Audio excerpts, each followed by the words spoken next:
नमस्कार विद्यार्थी मित्रांनो, एबीके स्मार्ट स्टडी या आपल्या यूट्यूब चॅनलवरती तुम्हा सर्वांचे पुन्हा एकदा स्वागत आहे। तर मित्रांनो, आपला महाराष्ट्र दुय्यम सेवा अराजपत्रित गट ब संयुक्त पूर्व परीक्षेचा दिनांक 8 ऑक्टोबर 2022 साली झालेला आपला हा पेपर सुरू आहे। तर या अगोदर आपण याचे 3 भाग पाहिलेले आहेत। तर त्याच पेपरचा आज आपण ते चौथा भाग पाहणार आहोत। तर या चौथ्या भागामध्ये आपण त्याचे उरलेले महत्त्वाचे असे 25 प्रश्न स्पष्टीकरणासहित पाहणार आहोत।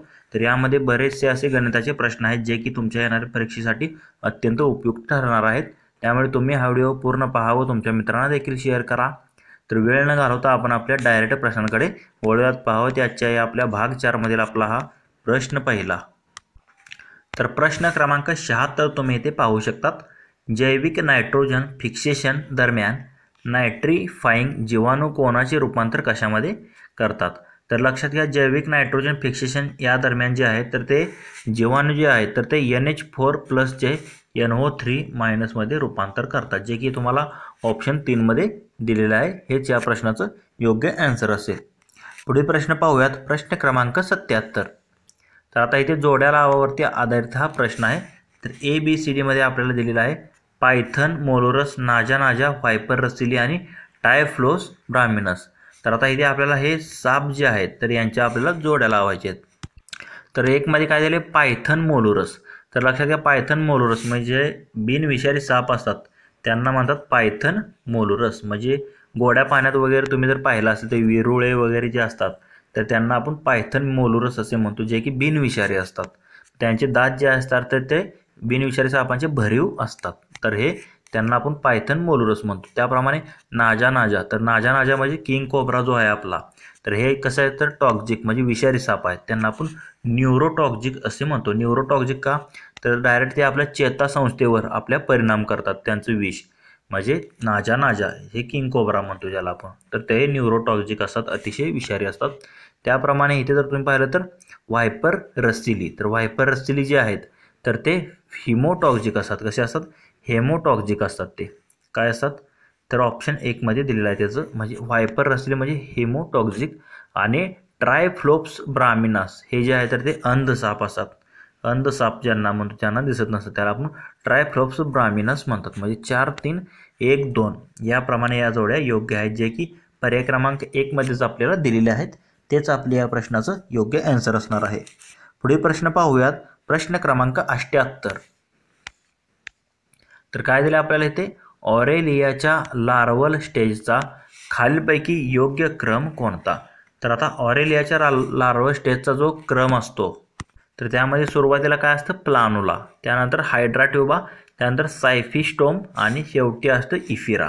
तर हा जो आहे तर तो लार्वल स्टेज जो असतो ऑरेलियाचा, त्याच्या ह्या योग्य क्रम ह्या ऑप्शन 1 मध्ये दिलेला आहे, प्लानुला, हायड्राट्युबा, सायफिस्टोम आणि इफिरा। तर ऑरेलिया ज्याला आपण काय म्हणतो, जेलीफिश म्हणतो। तर ह्या जेलीफिशचे जे लार्वल स्टेज त्यामध्ये आपण काय म्हणतो, म्हणजे फलन झालेली अंडपेशी, त्याला आपण लार्वल स्टेज म्हणतो। म्हणजे फलन झालेली अंडपेशी असते त्याचा क्रम विचारलेला, जो की प्लानुला, हायड्राट्युबा, सायफिस्टोमा आणि इन्फिरा असा आहे। तर हे ऑरेलिया म्हणजे जेलीफिश, हे लक्षात ठेवा। पुढे प्रश्न पाहूयात, प्रश्न क्रमांक 79। खालीलपैकी कोणत्या प्राण्यांचा किंवा समूह हे सरपटणारे प्राणी या वर्गात मोडतात? तर आता इथे ABCD मध्ये काही प्राण्यांची नावे दिलेली आहेत, तर ते आपल्याला सरपटणाऱ्या प्राण्यांच्या वर्गात मोडणाऱ्या प्राण्यांची म्हणजे योग्य क्रम म्हणजे योग्य नावे ओळखायची। तर आता पहिल्या ह्याच्यामध्ये काय दिले, पाल, साप, बेडूक आणि लोरेस। तर लक्षात घ्या, बेडूक हा सरीसृप प्राणी आहे का, नाही तर तो उभयचर प्राणी आहे। म्हणजे इथे जर तुम्ही पाहिलं तर हा पर्याय कट होतो। तर आता इथे ऑप्शन एलिमिनेशननुसार तुम्ही काढू शकता। त्याप्रमाणे इथे सॅलेमेंटर देखील उभयचर प्राणी आहे, हा देखील ऑप्शन कट होईल। आणि इथे देखील तुम्हाला परत इथे बेडूक दिसत आहे, हा देखील ऑप्शन कट झाला। म्हणजे हा साधा सिंपल, म्हणजे तुम्हाला उभयचर प्राणी माहीत जर असले, बेडूक, टोड, सॅलेमेंटर, यावरून देखील तुम्ही हा आन्सर काढला असतं। म्हणजे राहतो फक्त पर्याय क्रमांक 2, म्हणजे ऑप्शन बी मध्ये तुम्ही पाहू शकता कासव, घडियाल, कॅमेन आणि टॉटयारा। तर ह्यापैकी तुम्हाला जर याचं काही जरी माहीत नसतं तरी तुम्ही हे आन्सर काढू शकला असता। तर ऑप्शन म्हणजे पर्याय क्रमांक 1च आपलं या प्रश्नाचं आन्सर असेल। पर्याय क्रमांक 2 मधील जे आहे तर तो प्राण्यांचा समूह जो आहे तर तो सरीसृप म्हणजे सरपटणाऱ्या प्राण्यांचा समूह आहे। ऑप्शन 1 आपलं या प्रश्नाचं योग्य आन्सर असेल। पुढील प्रश्न पाहूयात, प्रश्न क्रमांक 80। खारपान पट्ट्यातील शेतीतील सिंचनामुळे पिकांच्या उत्पादनावर परिणाम होणारी कारणे म्हणजे आता कोणकोणती पिकांच्या उत्पादनावर म्हणजे परिणाम होणारी कारणे आहेत तर कशामुळे तर खारपान पट्ट्यातील शेतीतील सिंचनामुळे म्हणजे जिथे खारपान म्हणजे खारट ज्याला म्हणतो किंवा आपण सलाईन ट्रॅक म्हणतो सलाईन ट्रॅक ज्यामध्ये म्हणजे खाऱ्यांचा जो पट्टा आहे तर त्या शेती सिंचनामुळे जो आहे तर तो परिणाम काही उत्पादनावर होतो तर त्याची कारणे आपल्याला इथे दिली तर त्यापैकी 4 कारणे दिली त्यापैकी बरोबर कारणे कोणती आहेत इथे आपल्याला निवडायची आहेत तर इथे जर तुम्ही पाहिलं तर जमिनीच्या पोताचा निकृष्ट दर्जामुळे तर बरोबर आहे जमिनीचा पोताचा जर निकृष्ट दर्जा असेल तर त्यामुळे देखील आपल्या उत्पादनावर पिकाचा परिणाम होतो आणि जमिनीतील क्षारांच्या संचयनामुळे हे ऑप्शन डी मध्ये तुम्हाला दिलेलं आहे तर हे 2 जे घटक आहेत तर बाकी काहीतरी पिकांची वाढ खुंटल्यामुळे काही परिणामचा ते म्हणजे उत्पादनावर काही परिणाम होत नाही किंवा पानांच्या पिवळेपणामुळे देखील त्याच्या उत्पादनावर काही परिणाम होत नाही पण जमिनीच्या पोताचा जो निकृष्ट दर्जा असतो त्यामुळे आणि जमिनीतील क्षारांच्या संचयनामुळे पिकांच्या उत्पादनावर परिणाम होण्याची ही कारणे आहेत म्हणजे ए व डी हे आपल्याला ऑप्शन 4 मध्ये दिलेलं आहे तेच आपलं या प्रश्नाचं योग्य आन्सर असणार आहे पुढील प्रश्न पाहूयात प्रश्न क्रमांक 81 तर आंतरिक कीड म्हणजे काय असं आपल्याला दिलेलं आहे तर लक्षात घ्या आंतरिक कीड म्हणजे काय म्हणतो त्याला आपण एखाद्या प्रदेशात वर्षानुवर्षे असणारे म्हणजे कायमस्वरूपी असणारी जी कीड असते एखाद्या प्रदेशातील वर्षानुवर्ष असते ती काही जात नाही त्याला आपण काय म्हणतो आंतरिक कीड असे म्हणतो म्हणून ऑप्शन 3 जे आहे तर हे आपलं या प्रश्नाचं योग्य असणार आहे म्हणजे सातत्याने असते त्या प्रदेशामध्ये ती वर्षानुवर्षे तिथून हलत नाही त्याला आपण आंतरिक कीड असे म्हणतो पुढील प्रश्न पाहूयात प्रश्न क्रमांक 82 ज्या झाडांची बी उघडी असते ती झाडे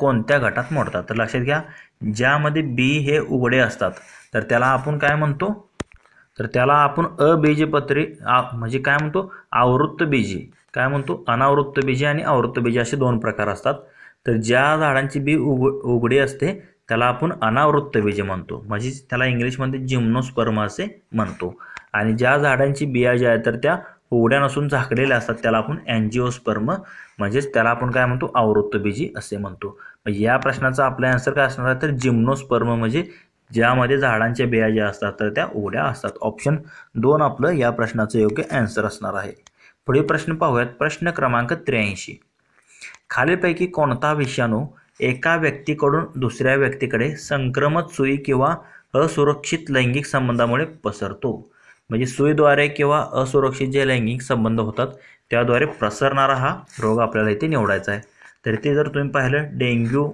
हा तर तो डासामार्फत पसरतो हे तर येणार नाही त्याप्रमाणे रोटा व्हायरस देखील येणार नाही आणि हिपॅटायटिस अ देखील येणार नाही तर संक्रमित होणारे हिपॅटायटिसच होतो पण त्यातला प्रकार आहेत अ ब क ड त्यातला ब व क हिपॅटायटिस बी आणि हिपॅटायटिस क हे जे 3 प्रकार म्हणजे 2 प्रकार आहेत हिपॅटायटिस बी व हिपॅटायटिस सी हे जे आहेत तर ते संक्रमित सुई किंवा असुरक्षित लैंगिक संबंधामुळे पसरतात म्हणजे ऑप्शन 4 आपल्या या प्रश्नाचा आन्सर असणार आहे आणि रोटा व्हायरस जो असतो तर तो लहान मुलांच्या पोटाचे व आतड्याच्या आजाराशी संबंधित आहे कोणता रोटा व्हायरस जो की सुईद्वारे पसरत नाही रोटा व्हायरस तर लहान मुलांच्या आतड्याशी संबंधित हा आजार आहे आणि डेंग्यू जर एडिस इजिप्ती या डासामुळे होतो आणि हिपॅटायटिस अ जो आहे तर तो दूषित अन्न आणि पाणी यामधून पसरतो हेपॅटायटिस ह दूषित अन्न आणि पाणी यामधून पसरणारा हा रोग आहे हे देखील लक्षात घ्या तर हेपॅटायटिस ब आणि क हे जे आहेत तर त्यातील 2 प्रकार तर ते संक्रमित सुई किंवा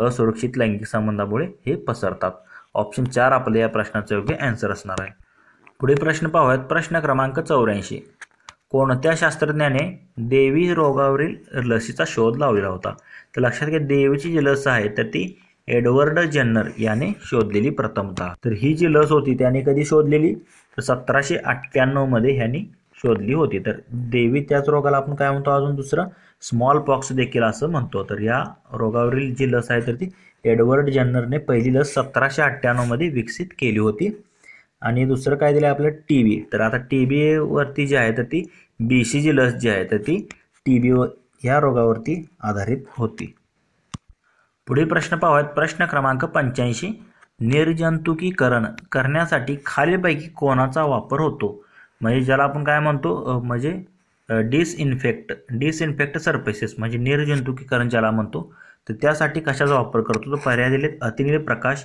इन्फ्रारेड किरण किंवा ऑटोक्लेव्ह किंवा सोडियम कार्बोनेट. तर लक्षात घ्या, निर्जंतुकीकरण करण्यासाठी आपण अतिनील प्रकाश म्हणजे अल्ट्राव्हायलेंट रे किंवा अल्ट्राव्हायलेंट लाईट याचा जो आहे तो आपण UV रेजचा वापर करतो निर्जंतुकीकरण करण्यासाठी. ऑप्शन 1 जे आहे तर या प्रश्नाचं योग्य आन्सर असणार आहे. तसेच UV रेज जे असतात तर ते आपल्या डोळ्यांना घातक असतात, त्यामुळे डोळ्याचा मोतीबिंदू हा देखील आजार होऊ शकतो आणि स्किन डिसीज होते किंवा स्किन टॅन होते ह्या UV रेजमुळे. तर आपला जो वर ओझोन थर आहे तर तो सूर्यापासून जे अतिनील किरणे येतात अल्ट्राव्हायलेंट त्यांना अडवून ठेवण्याचे काम करतो. म्हणजे हा एक महत्त्वाचा म्हणजे ओझोन थराचं हे काम आहे अल्ट्राव्हायलेंट रे, हे त्याला जास्त प्रमाणात येऊ देत नाही आपल्या पृथ्वीच्या वातावरणामध्ये. ऑप्शन 1 आपल्या या प्रश्नाचं आन्सर असणार आहे. पुढे प्रश्न पाहूयात. तर इथून पुढचे राहिलेले जे 15 प्रश्न आहेत तर ते गणित व बुद्धिमत्तेशी संबंधित आहेत. तसेच तुम्हाला जर याची जर PDF हवी असेल तर आपले टेलिग्राम चॅनलसुद्धा आहे, तिथे तुम्हाला याच्या डिस्क्रिप्शनमध्ये याची टेलिग्राम चॅनलची लिंक भेटेल, तिथे तुम्ही टेलिग्राम चॅनल जॉईन करा व याची फ्रीमध्ये PDF मिळवा. तर प्रश्न क्रमांक 86 काय दिलेला आहे, दिलेल्या विधानाशी निगडीत कोणते गृहीतक बरोबर आहे. तर आता विधान काय दिलेलं आहे, सिगारेट ओढणे हे आरोग्यासाठी हानिकारक आहे अशी माहिती सिगारेट पॅकेटावर छापलेली असते. तर बरोबर आहे, सिगारेटवर तुम्ही जर पाहिलं असेल तर याच्यापासून धोका आहे, हे खाल्ल्यावर काय होतं हे चित्र वगैरे दाखवून तुम्हाला तिथे माहिती दिलेली असते किंवा कॅन्सर होतो वगैरे त्यावर दिलेलं असतं. तर हे विधान 1 जे आहे तर हे योग्य आहे. त्याप्रमाणे इथे जर तुम्ही पाहिलं तर दुसरं गृहीतक काय दिले, सिगारेट पॅकेटावर लिहिलेली माहिती लोक वाचतात. तर लक्षात घ्या, तर हे जे विधान जे आहे तर ते योग्य आहे. तर आता सिगारेट जे वापरतात ते माहिती वाचतातच, ते सिगारेटवर पॅकेटवर लिहिलेली जी माहिती असते तर ते काही लोक जे आहेत तर ते वाचतच असतात. म्हणजे हे विधान देखील गृहीतक योग्य आहे याच्याबद्दल. तसेच बऱ्याच व्यक्ती सिगारेट पॅकेटावर दिलेल्या इशाऱ्याचा गांभीर्याने विचार करतात. म्हणजे काही लोक जे आहेत तर ते त्याचा गांभीर्याने घेतात, विचार करतात, आणि काही लोक जे आहेत तर ते दुर्लक्ष करतात, म्हणजे असा याचा अर्थ होतो. म्हणजे हे देखील विधान जे आहे तर ते दिलेल्या जे विधान आहे त्यासाठी हे गृहीतक जे आहे तर ते योग्य ठरतं. म्हणजे वरपैकी दोन्ही जी गृहीतक आहेत तर ते दिलेल्या विधानाशी तर्कसंगत आहे. म्हणजे गृहीतक 1 व गृहीतक 2 हे दोन्ही बरोबर आहेत असं आपल्याला म्हणता येईल. म्हणून ऑप्शन 3 आपल्या या प्रश्नाचं योग्य आन्सर असणार आहे. तर पुढील प्रश्न पाहूयात. प्रश्न क्रमांक 87. तर आता इथे काय दिले, विविध रेल्वे गाड्यामधील प्रवाशांचे शेकडा प्रमाण पुढील वर्तुळखंडात दर्शवलेले आहे. म्हणजे इथे गाडी A, गाडी याप्रमाणे L, गाडी M, गाडी Q, गाडी S आणि गाडी R यांचं प्रमाण दिले टक्क्यामध्ये तुम्हाला इथे. तर इथे काय म्हटले त्यांनी, तर प्रवाशांची एकूण संख्या यामध्ये जर तुम्ही पाहिलं गाडीमध्ये 8500 आहे. एकूण गाड्यांमध्ये प्रवाशांची 8500 संख्या आहे.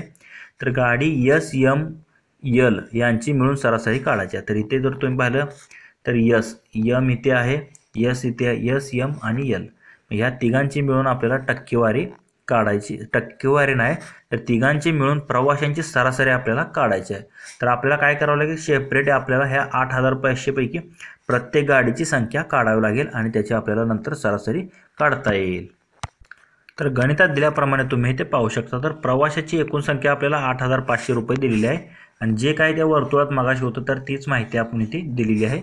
तर लक्षात घ्या, आपल्याला काय करायचं आहे, तर गाडी S ची संख्या काढायची आहे. तर इथे जर तुम्ही पाहिलं तर गाडी S ची किती टक्के दिली आहे, 24% दिलेली आहे. मग 24% म्हणजे 24 चे 100 गुणले 8500 जर तुम्ही केलं तर हे किती येतं, तर 2040 जे आहे तर ते प्रवासी जे आहेत तर ते S या गाडीचे आहेत. त्याप्रमाणे आपण जर M गाडीची संख्या काढली तर M गाडीची इथे जर तुम्ही पाहिलं तर किती दिलेली आहे, तुम्हाला 20% दिलेली आहे. मग 20/100 गुणले 8500, 2 शून्याला 2 शून्य गेल्या, 85 दुनी 170 वरचा 1 शून्य म्हणजे 1700 ही काय आली, गाडी M ची संख्या आली. त्याप्रमाणे आपण काय करणार आहे, आता L ची संख्या काढणार आहे. तर L ची टक्केवारी किती दिली आहे, तर इथे जर तुम्ही पाहिलं तर 15% दिलेली आहे. मग 15/100 गुणले 8500 एकूण जर संख्या केली तर इथे 1275. तर आता आपल्याला तिन्ही गाड्यांची संख्या मिळालेली आहे. S ची संख्या आहे 2040, M ची संख्या आहे 1700 आणि L ची संख्या आहे 1275. आता ह्या तिघांची आपल्याला सरासरी काढायची आहे. तर लक्षात घ्या, सरासरी आपण कसे काढतो, S, M, L ह्या गाड्यांची सरासरी बरोबर काय, तिन्ही गाड्यांची प्रवाशांची बेरीज भागिले एकूण 3 गाड्या आहेत म्हणून भागिले 3 करतो आपण. म्हणजे 2040 अधिक 1700 अधिक 1275 भागिले 3 म्हणजे याची बेरीज येते 5015 भागिले 3. 3 जर ह्याला भागलं तर येतं 1671 पॉईंट जे आहे तर ते 66 म्हणजे 1672 अप्रॉक्सिमेटली त्याला आपण घेऊ शकतो. म्हणजे एकूण 1672 जे आहे तर ते या SML या 3 गाड्यांची सरासरी संख्या असणार आहे 1672. म्हणजेच तर 1672 तुम्ही पाहिलं तर इथे तुम्हाला पर्याय क्रमांक 3 मध्ये दिसत आहे. तर तेच आपलं या प्रश्नाचं योग्य आन्सर असेल 1672 तिघांची सरासरी. पुढे प्रश्न पाहूयात. प्रश्न क्रमांक तर 88. तर प्रश्न क्रमांक 88 मध्ये काय दिले, तर आता इथे आपल्याला दिलेलं आहे खालीलपैकी कोणते विधाने बरोबर आहेत आपल्याला निवडायचे आहेत. तर लक्षात घ्या सुरुवातीला काय दिले त्यांनी, आंब्याचे झाड पेरू व लिंबूच्या झाडाच्या मध्ये आहे. तर आता इथे आंब्याच्या झाडाला आपण काय करूया, ए मानूया, सॉरी एम मानूया. मँगो आपण त्याला एम म्हणतो ना. तर आंब्याचे झाड हे पेरूच्या झाडाला आपण काय म्हणतो, गोवा म्हणतो. म्हणजे हे पेरू व लिंबूच्या त्याला लेमन म्हणतो. या दोघांच्या मध्ये आहे. पपईचे झाड लिंबूच्या झाडाजवळ आहे. तर पपईला आपण इथे पीच लिहूया. तर पपईसाठी पी वापरूया आपण. लिंबूच्या झाडाच्या जवळ आहे पण आंब्याच्या व पेरूच्या झाडाच्या जवळ नाही. पपईच्या उजवीकडे नारळाचे झाड आहे. तर पपईच्या उजवीकडे नारळाचे झाड म्हणून त्याला आपण कोकोनट सी लिहूया. पण पेरूच्या झाडाच्या डावीकडे कोणतेच झाड नाही. म्हणजे पेरू म्हणजे ग्वावा, त्याच्या डावीकडे कोणतेच झाड नाही. म्हणजे आपली दिलेली जी क्रम आहे तर तो योग्य आलेला आहे. पेरू, आंबा, त्यानंतर लेमन, त्यानंतर पपई आणि इथे कोकोनट म्हणजे नारळ, असा आपला क्रम आलेला आहे. तर खालीपैकी कोणती विधाने बरोबर आहेत आपल्याला इथे निवडायची आहेत. तर पहिलं विधान काय आहे, लिंबूचे झाड पपई आणि आंब्याच्या झाडाच्या मध्ये आहे. तर लिंबूचे झाड इथे लेमनचं आहे. तर इथे जर तुम्ही पाहिलं मँगोचं झाड आणि पपईचं झाड, ह्याच्यामध्ये लिंबूचं झाड आहे म्हणून हे एक विधान योग्य आहे. 2 मध्ये काय दिले, पपईचे झाड नारळ आणि लिंबूच्या झाडाच्या मध्ये आहे. तर पपईचे झाड इथे जर पाहिलं लेमन, लिंबू आणि कोकोनट, म्हणजे लिंबू आणि कोकोनट म्हणजे नारळाच्या झाडाच्या मध्ये पपईचे झाड आहे. हे देखील विधान योग्य आहे. तिसरे विधान काय आहे, पपईचे झाड नारळाच्या झाडाजवळ आहे. तर बरोबर आहे. इथे पपई आहे आणि त्याच्याजवळ हे कोकोनटचं झाड म्हणजे नारळाचं झाड आहे. हे देखील विधान जे आहे तर ते योग्य आहे. म्हणजे आपल्याला असं म्हणता येईल की वरीलपैकी तिन्ही जे आहेत तर ती विधाने योग्य आहेत. तर तिन्ही विधाने योग्य असलेला पर्याय आपल्याला 4 मध्ये दिलेला आहे. तेच आपलं या प्रश्नाचं योग्य आन्सर असणार आहे. तर पुढील प्रश्न पाहूयात. प्रश्न क्रमांक 89. तर काय दिले आपल्याला, एका क्लबमध्ये 80 खेळाडू आहेत. म्हणजे एकूण क्लबमधील खेळाडूंची संख्या दिली आहे 80. त्यातील 36 खेळाडू कबड्डी खेळतात व 48 खेळाडू क्रिकेट खेळतात. जर 12 खेळाडू कबड्डी व क्रिकेट हे दोन्हीही खेळ खेळत असतील तर किती टक्के खेळाडू कबड्डी अथवा क्रिकेट खेळत नाहीत. तर लक्षात घ्या आपल्याला हे व्हेन डायग्रॅमने आपण हे काढू शकतो. तर याप्रमाणे जर आपण ह्या 2 व्हेन डायग्रॅम घेतल्या तर लक्षात घ्या काय दिले आपल्याला इथे, एका क्लबमध्ये 80 खेळाडू आहेत, त्यातील 36 खेळाडू कबड्डी खेळतात. म्हणजे हे कबड्डी खेळणारे जर आपण हे कबड्डी मानले, हे इकडचे कबड्डी खेळणारे आणि इकडचे कोणते क्रिकेट खेळणारे, त्याला आपण इकडे क्रिकेट लिहूया. तर हे कबड्डी खेळणारे आणि हे क्रिकेट खेळणारे. तर आता किती खेळाडू आहेत, तर त्यातील 36 खेळाडू कबड्डी खेळतात. म्हणजे 36 हे कबड्डी खेळतात, त्याला आपण 36 इकडे साईडला लिहूया. आणि हे 48 हे जे आहे तर ते क्रिकेट खेळतात. तर आता 12 खेळाडू कबड्डी व क्रिकेट दोन्ही खेळ खेळतात. म्हणजे ह्या 36 मधून जर 12 गेले, राहिले किती 24. म्हणजे फक्त जे आहे तर ते कबड्डी खेळणारे किती राहिले 24 आणि इकडून 48 मधून 12 गेले, राहिले किती 36. फक्त क्रिकेट खेळणारे 36 आणि दोन्ही खेळ खेळणारे 12 म्हणून असे कॉमन 12 असे मध्ये आपण लिहू शकतो. म्हणजे हे 24 आणि 12 36 झाले, हे 36 आणि 12 48 झाले. म्हणजे याप्रमाणे आपलं आलेलं आहे. म्हणजे फक्त कबड्डी खेळणारे 24 आणि फक्त क्रिकेट खेळणारे 36, या दोघांची जर बेरीज केली तर ती किती येते, 36 आणि 24 येते 60. म्हणजे 60 जे आहेत तर ते कबड्डी आणि क्रिकेट दोन्हीपैकी किमान एक तरी खेळ खेळणारे आहेत. मग आता लक्षात घ्या 80 मधून जर तुम्ही हे 60 संख्या दोघांची वजा केली तर उरतात किती 20. आणि 20 मधून जर परत जर तुम्ही दोन्ही खेळ खेळणारे जर 12 वजा केले तर उरले किती, फक्त 8 खेळाडू उरतात. म्हणजे 8 खेळाडू जे आहेत तर ते कोणताच खेळ खेळत नाहीत असं आपल्याला इथे दिसून येतं. म्हणजे आपल्याला हेच काढायचं आहे की किती टक्के खेळाडू कबड्डी अथवा क्रिकेट खेळत नाहीत. तर एकूण किती 8 खेळाडू आलेला आहे आपलं. तर 8 खेळाडू हे कोणताच खेळ खेळत नाहीत. तर लक्षात घ्या 8 आहेत तर एकूण किती आहेत, तर 80. म्हणजे 8 भागिले 80 पैकी 8 जण खेळत नाहीत. म्हणजे याची टक्केवारी काढायची आपल्याला, कोणाला 100. या 0ला 0 गेलं, 8ला 8 गेलं, राहिलं काय 10. म्हणजे 10% याचं योग्य आन्सर असणार आहे. तर किती टक्के तुम्हाला फक्त व्हेन डायग्राम तुम्ही काढू शकता, किती टक्के खेळाडू कबड्डी अथवा क्रिकेट खेळत नाहीत, तर ते 10% खेळाडू कोणताच खेळ म्हणजे क्रिकेट अथवा कबड्डी खेळत नाहीत असं आपल्याला म्हणता येईल. ऑप्शन 3 आपलं या प्रश्नाचं योग्य आन्सर असणार आहे. तर पुढील प्रश्न पाहूयात. जर इंग्रजी अक्षरे ए ते यम मधील अक्षरे अनुक्रमे 1 ते 13 पर्यंतची संख्या दर्शवत असतील आणि यन 0 दर्शवित असेल आणि ओ ते झेड मधील अक्षरे अनुक्रमे -1 ते -12 पर्यंत असतील, तर सक्सेस दर्शवणाऱ्या पूर्णांकाची बेरीज किती असेल? तर आता हे जे काय दिले त्यावरून आपल्याला सक्सेस म्हणजे शब्दांची तुम्हाला किंमत काढावी लागेल आणि त्यांची बेरीज करावी लागेल. तर गणितात दिल्याप्रमाणे तुम्ही इथे पाहू शकता. तर ए टू तुम्ही जर पाहिलं तर यम पर्यंत एकूण 1 ते 13 नंबर असे त्यांना दिलेले आहेत. त्यानंतर यनला 0 नंबर दिलेला आहे आणि तिथून पुढचे ओ टू झेड आहेत. तर त्यांना किती नंबर दिले त्यांनी? तर -1 -2 याप्रमाणे असे नंबर दिले. तर आपण इथे नंबर देऊन घेतलेले. तर सक्सेसचे तुम्हाला काढायचं आहे. तर लक्षात घ्या सक्सेस. तर यस किती नंबरला आहे? तर -5 नंबरला आहे, म्हणून त्याच्यावर आपण -5 दिलं. यू आहे -7 नंबरला. C+3 आणि ई जे आहे तर ते इथे 5 नंबरला तुम्हाला दिसत आहे आणि परत यस -5 म्हणजे हे -5 -7 हे -12 झाले आणि हे -5 आणि -5 -6 म्हणजे हे किती झाले? -22 झाले आणि हे 5 आणि 3 8 आणि 3 किती झाले? +11 झाले. म्हणजे -22 +11 याचं काय आन्सर येणार आहे? -11. 22 मधून 11 गेले, 11 राहिले. म्हणजे -11 जे आहे तर हे सक्सेसच्या दिलेल्या म्हणजे शब्दांची बेरीज येणार आहे. -11 हेच आपल्या या प्रश्नाचं योग्य आन्सर. तर -11 आपल्याला हे पर्याय क्रमांक 1 मध्येच दिलेलं आहे, तेच आपलं या प्रश्नाचं योग्य आन्सर असेल. तर पुढील प्रश्न पाहूयात आपण. तर काय दिलं आहे आपल्याला? खालील आकृतीमध्ये प्रश्नचिन्हाच्या जागी कोणती संख्या येईल? तर लक्षात घ्या आता इथे प्रश्नचिन्ह तुम्हाला दिलेलं आहे, तर त्या जागची संख्या आपल्याला काढायची आहे. तर आता त्या अगोदर आपल्याला ह्या बाहेरच्या संख्यांचा आतल्या संख्येशी संबंध आपल्याला काढायचा आहे. तर आपण ह्या दोघांची बेरीज करून बघूया. 18 आणि 12 बेरीज किती येते? 30 येते. त्यांची दुप्पट करूया. 30 दोन्ही किती? 60 आणि भागिले त्यातनं जर -5 केलं तर किती येतं? 55 येतं. पण हे एकाचं आलं. परत आपण करून बघूया दुसऱ्याचं. तर इथे किती आहे? 22 आणि 20 किती? 42 आणि 42ची दुप्पट किती होते? 84 आणि 84 मधून जर 5 गेले तर किती होतात? 79. म्हणजे ही ट्रिक जी आहे तर ती आपली योग्य आहे. दिलेल्या साईडच्या संख्येची बेरीज करायची, त्याची दुप्पट करायची व -5 करायचं. इथे जर तुम्ही 12 आणि 13ची बेरीज केली 25 येते. 25 दोन्ही 50 -5 येते 45 घेतलेला आहे. म्हणजे हे आपली ट्रिक योग्य आहे. तर इथे काय येणार आहे? 40 आणि 18. तर ह्यांची जर बेरीज केली तर किती येते? 58. मग 58ची दुप्पट जर तुम्ही केली तर ती किती येते? 116 आणि 116 मधून जर तुम्ही 5 वजा केलं तर किती येतं? 111. म्हणजे 111 तुम्हाला पर्याय क्रमांक 2 मध्ये दिलेला आहे. तेच ह्या प्रश्नाच्या ठिकाणी येणार आहे. ऑप्शन 2 आपलं या प्रश्नाचं योग्य आन्सर असेल.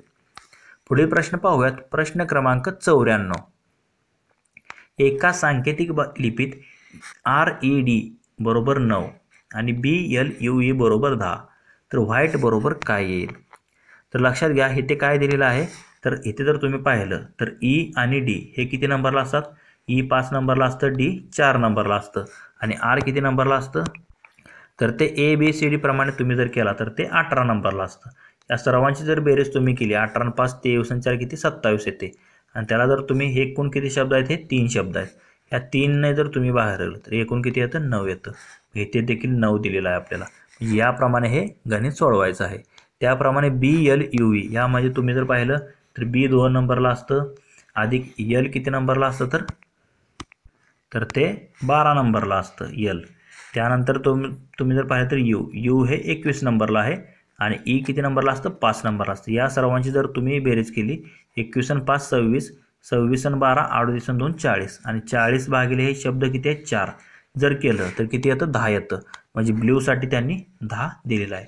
तर तसंच आपल्याला व्हाईटसाठी करायचं आहे. तर लक्षात घ्या W हा शब्द किती नंबरला असतो? तर W हा 23 नंबरला असतो. त्याप्रमाणे H हा 8 नंबरला असतो. I किती नंबरला असतो? 9 नंबरला असतो.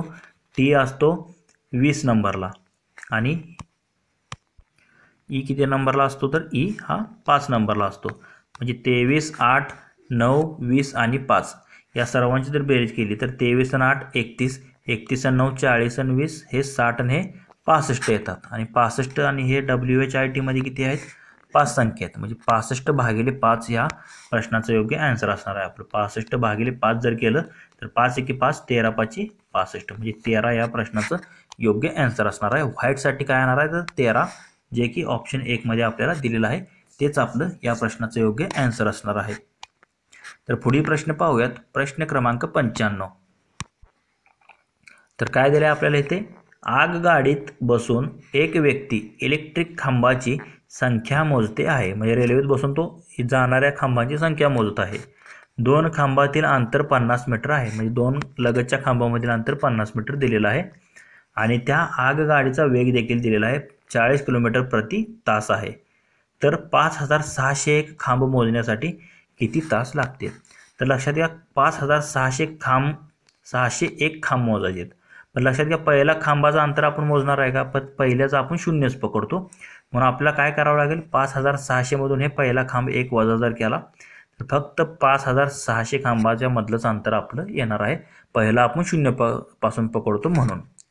कसं सॉल्व्ह करतो आपण हे, तर गणितात दिल्याप्रमाणे तुम्ही इथे पाहू शकता. तर आपल्याला काय दिले, 2 खांबातील अंतर दिले 50 मीटर आहे. आगगाडीचा वेग ताशी दिलेला आपला 40 किलोमीटर प्रति तास आहे.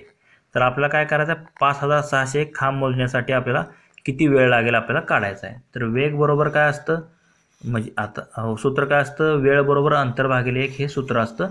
पण वेग आपल्याला मीटर पर सेकंडमध्ये घ्यायचा आहे, कारण हे मीटरमध्ये अंतर दिलेलं आहे 50 मीटर म्हणून 40 गुणिले 5/18 हे काय झालं, मीटर प्रति सेकंद झाला वेग, कारण 40 किलोमीटर प्रति तास होता.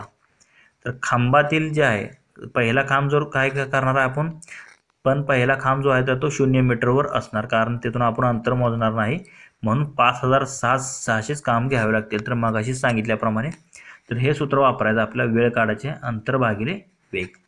तर आता अंतर काय असणार आहे, 2 खांबामधलं अंतर 50 गुणुले एकूण किती खांब आहेत 5600 भागिले वेग किती आहे 40. आता हे 5/18 आहे, तिकडे काय होणार 18/5 होणार. हे जर तुम्ही सॉल्व्ह केलं तर ते येतं 25200. तर हे कशामध्ये येणार आहे, तर मीटर प्रति सेकंदमध्ये काढले म्हणून हे 25200 सेकंद आले हे. तर लक्षात घ्या, मग वेळेला आपल्याला तासामध्ये जर कन्वर्ट करायचं असेल तर त्याला आपण कशाने भागतो, सेकंदामधनं तासाला, त्याला आपण 36ने भागतो. म्हणजे 25200 भागिले 36 जे जर केलं तर हे 2 शून्याला 2 शून्य कट झाले, 3600. इथे जर तुम्ही जर भाग घालवला तर 36 7 येतं 252, म्हणजे 7 तास जे आहेत तर ते तुमचे येणार आहेत. 7 तास त्या व्यक्तीला जे आहे तर ते 50 मीटर अंतर आहे, तर ते 5600 खांब मोजण्यासाठी त्याला एकूण 7 तास इतका वेळ लागणार आहे. म्हणजेच तर 7 तास हे आपल्याला पर्याय क्रमांक 1 मध्ये दिलेलं आहे, तेच आपल्या या प्रश्नाचं योग्य आन्सर असेल. पुढील प्रश्न पाहूयात. प्रश्न क्रमांक 96. तर काय दिले आपल्याला इथे, तर अनुक्रमे 1 ते 97 मधील नैसर्गिक संख्यांची सरासरी काढा. तर लक्षात घ्या, 1 ते 97 म्हणजे ह्या क्रमवार नैसर्गिक संख्या आहेत. तर लक्षात घ्या, क्रमवार नैसर्गिक संख्यांची सरासरी कशी काढतो आपण, पहिली संख्या अधिक दुसरी संख्या भागिले 2, ही डायरेक्ट सूत्र आहे. लक्षात घ्या, पहिली संख्या अधिक दुसरी संख्या भागिले 2 केलं का तुम्हाला दिलेल्या क्रमवार नैसर्गिक संख्येची सरासरी मिळते. म्हणजे पहिली संख्या आहे 1, शेवटची संख्या आहे 97 भागिले 2, 97 ने किती 98, 98 भागिले 2 जर तुम्ही केलं तर 2 चौक 8 उरले 1 वरून घेतले 18, 8 92 18, म्हणजे किती आलं 49.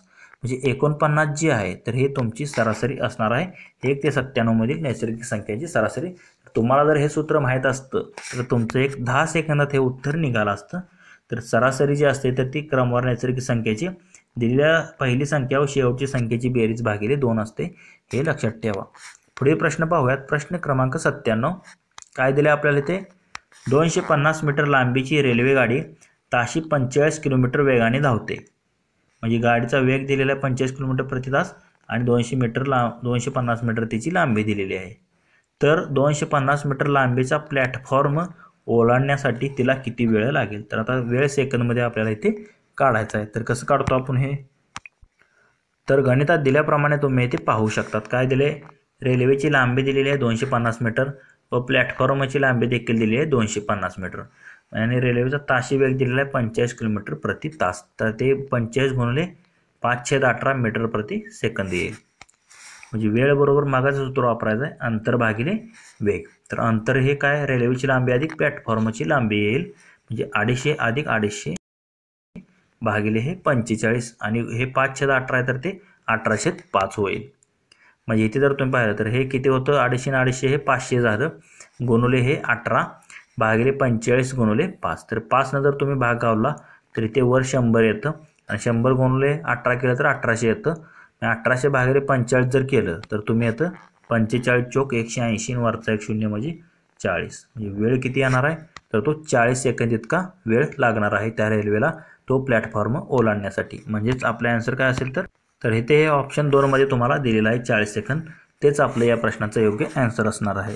पुढील प्रश्न पाहूयात. प्रश्न क्रमांक 98.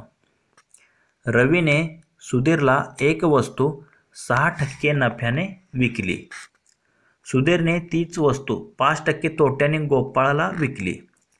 जर गोपाळची खरेदीची किंमत 2014 रुपये असेल तर रवीची खरेदी किंमत आपल्याला काढायची आहे. तर लक्षात घ्या इथे काय दिलेलं आहे, रवीने सुधीरला एक वस्तू 6% नफ्याने विकली. रवीची इथे विक्री किंमत आपल्याला काढायची आहे अगोदर. त्यावरून आपल्याला काय करायचं म्हणजे सुधीरची जी खरेदी किंमत असणार आहे तीच रवीची विक्री किंमत असणार आहे. मग तीच रवीची विक्री किंमतवरून आपल्याला रवीची खरेदी किंमत काढायची आहे. तर सुरुवातीला आपल्याला काय दिलेलं आहे, गोपाळची खरेदी किंमत दिलेली आहे. आता गोपाळची जी खरेदी किंमत असणार आहे तेच काय आहे, सुधीरनं त्याला विकलेली आहे. सुधीरची विक्री किंमत बरोबर हीच गोपाळची खरेदी किंमत आपल्याला दिलेली आहे 2014 रुपये दिलेली आहे. आता सुधीरने काय केले, 5% तोट्याने ही विकलेली गोपाळला. मग आता सुधीरचे 1% तोटा आपल्याला माहिती आहे आणि सुधीरची आपल्याला विक्री किंमत पण माहिती आहे. तर यावरून आपण सुधीरची खरेदी किंमत काढू शकतो. तर कशी काढतो, तर विक्री किंमत सुधीरची गुणिले 100 भागिले 100 वजा 1% तोटा या सूत्रानुसार आपण काढतो. तर आता सुधीरची विक्री किंमत आपल्याला माहिती आहे 2014 आहे आणि गुणिले हे 100 भागिले 100 वजा 1% सुधीरने 5%ने गोपाळला विकली होती म्हणून ते 100 वजा 5 हे 95 येतं. हे जर सॉल्व्ह केलं तर येतं 2120 रुपये. म्हणजे 2120 रुपये ही काय असणार आहे, त्यांनी 5% तोट्याने विकलेली म्हणून ती खरेदी किंमत त्याची जास्त येणार आहे 2014 पेक्षा. म्हणजे 2120 रुपये काय झाली, सुधीरची खरेदीची किंमत झाली. आता लक्षात घ्या सुधीरला ही वस्तू कोणी विकलेली तर ती रवीने विकलेली. सुधीरची ही खरेदी किंमत म्हणजेच रवीची विक्री किंमत असणार आहे. म्हणजे सुधीरची खरेदी किंमत बरोबर रवीची विक्री किंमत आणि रवीची विक्री किंमत किती आली, ती सुधीरची खरेदी किंमत आता आपण काढली 2120 रुपये. आता रवीनं काय केलं तर 6% नफ्यानं रवीने सुधीरला विकली होती. म्हणजे आपल्याला रवीची जर खरेदी किंमत काढायसाठी आपल्याला कोणतं सूत्र वापरावं लागेल, हे सूत्र वापरायचं आहे, विक्री किंमत गुणिले 100 भागिले 100 अधिक 1% नफा. तर रवीने कितीला विकलेली तर सुधीरची खरेदी किंमत हीच रवीची विक्री किंमत म्हणजे 2120 रुपयाला त्याने विकली होती. 2120 गुणिले 100 भागिले 100 अधिक 1% नफा. किती टक्के नफ्याने विकलेली रवीने सुधीरला तर 6% नफ्याने. म्हणजे 100 अधिक 6 106 आलं. तर 106 106 106 दोन्ही 112 वरचं शून्य आणि 20 गुणिले 100 केलं तर 2000 रुपये. म्हणजे हे काय असणार आहे, रवीची खरेदी किंमत असणार आहे. त्याने 2000 वर 6% कुणाला विकली तर त्याने सुधीरला विकली तर ती झाली 2120 रुपये आणि सुधीरनं 5% तोट्याने विकली गोपाळला, ती झाली 2014 रुपये. म्हणजे योग्य आन्सर असणार आहे 2000 रुपये त्या वस्तूची मूळ किंमत होती रवीची खरेदी किंमत. तर कशामध्ये दिली आपल्याला, रवीची खरेदी किंमत जी आहे तर ती ₹2000 रुपये असणार आहे. पर्याय क्रमांक 1 आपलं या प्रश्नाचं योग्य आन्सर असणार आहे. पुढील प्रश्न पाहूयात. प्रश्न क्रमांक 99. एक माणूस मुंबईहून पुण्याला 4 किलोमीटर प्रति तास या वेगाने जातो आणि 6 किलोमीटर प्रति तास या वेगाने परत येतो. तर त्याचा एकूण प्रवासाचे सरासरी वेग किती. तर लक्षात घ्या इथे अंतर सेमच आहे. तर त्यावेळेस आपण प्रवासाचा सरासरी वेग कसा काढतो तर 2xy भागिले x अधिक y या सूत्रानुसार काढतो. तर x आणि y, x म्हणजे जातानाचा वेग, y म्हणजे येतानाचा वेग. तर आता तो किती वेगाने गेला आहे तर तो 6 किलोमीटर वेगाने गेलेला आहे, 4 किलोमीटर वेगाने गेलेला आहे. म्हणजे 2 गुणिले 4 आणि आलाय 6 किलोमीटरच्या वेगाने भागिले 6 आणि 4 किती 10. म्हणजे 6 चोक 24 दोन्ही 48, 48 भागिले 10 केलं तर किती येतं 4.8. म्हणजे 4.8 किलोमीटर प्रति तास हा त्याचा सरासरी वेग असेल. ऑप्शन 1 मध्ये दिलं आहे, तेच आपलं या प्रश्नाचं योग्य आन्सर असणार आहे. तर मित्रांनो आपला या पेपरमधील हा शेवटचा प्रश्न आहे. प्रश्न क्रमांक 100 तुम्ही इथे पाहू शकता. तर काय दिलं आपल्याला इथे, ए आणि बी एक काम एकत्रितपणे 15 दिवसात पूर्ण करतात. बी एकटा तेच काम 20 दिवसात पूर्ण करतो. तर ए एकटा ते काम किती दिवसात पूर्ण करेल. तर काळ काम यावरती आधारित हा प्रश्न आहे. तर कसं सॉल्व्ह करतो आपण. तर गणितात दिल्याप्रमाणे तुम्ही ते पाहू शकता. काय दिले, ए व बी एक काम 15 दिवसात पूर्ण करतात. तर आता ते जर एकूण काम 15 दिवसात पूर्ण करत असतील तर त्यांचे एका दिवसाचे काम काय होणार आहे, 1/15. हे 1/15 त्यांचं एका दिवसाचं काम होईल. आणि बी एकटा तेच काम 20 दिवसात पूर्ण करतो. बीचे एक दिवसाचे काम काय होणार आहे, 1/20 होणार आहे. तर आता बीचे काम आपल्याला माहिती आहे आणि ए व बीचे दोघांचे काम माहिती आहे. तर आपल्याला ॲन्सर काय असणार आहे, ए व बी ह्या दोघांच्या कामामधून जर बीचे काम वजा केले तर आपल्याला एचे काम एकटा किती दिवस लागतील हे मिळेल. म्हणजे बीचे काम काय असणार आहे, ए व बीचे काम वजा बीचे काम. तर आता बीचे एक दिवसाचे काम हे आपल्याला सुरुवातीला काढावं लागेल. बीचे एक दिवसाचे काम म्हणजेच एचे एक दिवसाचे काम, ए व बीचे एक दिवसाचे काम किती आहे 1/15 वजा बीचे एक दिवसाचे काम किती आहे 1/20. हे जर आपण तिरकस गुणाकार केला तर 20 एक्के 20 वजा 15 एक्के 15 भागिले 15 दोन्ही 30 आणि वरचा 0 म्हणजे 300. म्हणजे 20मधून 5 गेले, 15 गेले, 5 राहिले, खाली 300. 5 एक्के 5, 5 सक्के 30 वरचे 0 म्हणजे 1/60.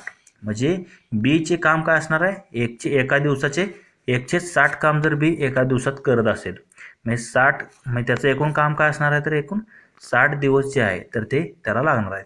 म्हणजे एका दिवसाचे त्याचं काम आलं 1/60 तर हे आपण उलटं करतो 60/1 म्हणजे 60 दिवस जे आहे तर ते बीला ते काम करण्यासाठी एकट्याला 60 दिवस जे आहे तर ते लागणार आहेत. म्हणजेच 60 दिवस कशात दिले आपल्याला, तर इथे पर्याय क्रमांक 1 मध्येच दिलेलं आहे.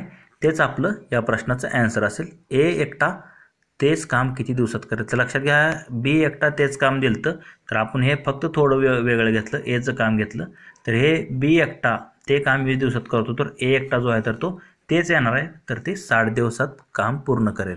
ऑप्शन 1 आपल्या या प्रश्नाचं योग्य ॲन्सर असणार आहे. तर मित्रांनो, आपला जो MPSC कंबाईनचा दिनांक 8 ऑक्टोबर 2022 साली झालेला जो पेपर सुरू होता तर त्याचे सर्व प्रश्न जे आहेत तर ते आज आपण ते स्पष्टीकरणासहित पाहिलेले आहेत. तर तुम्हाला या प्रश्नांमध्ये कोणती शंका वाटत असेल तर कमेंट करून नक्की सांगा. तसेच हा जर व्हिडिओ आवडला असेल तर लाईक करा व तुमच्या मित्रांना देखील शेअर करा. व असेच जर नवनवीन व्हिडिओ तुम्हाला हवे असतील तर आपले YouTube channel ABK smart study subscribe करा व समोर बेल आयकॉन प्रेस करा. धन्यवाद मित्रांनो. जय हिंद, जय महाराष्ट्र.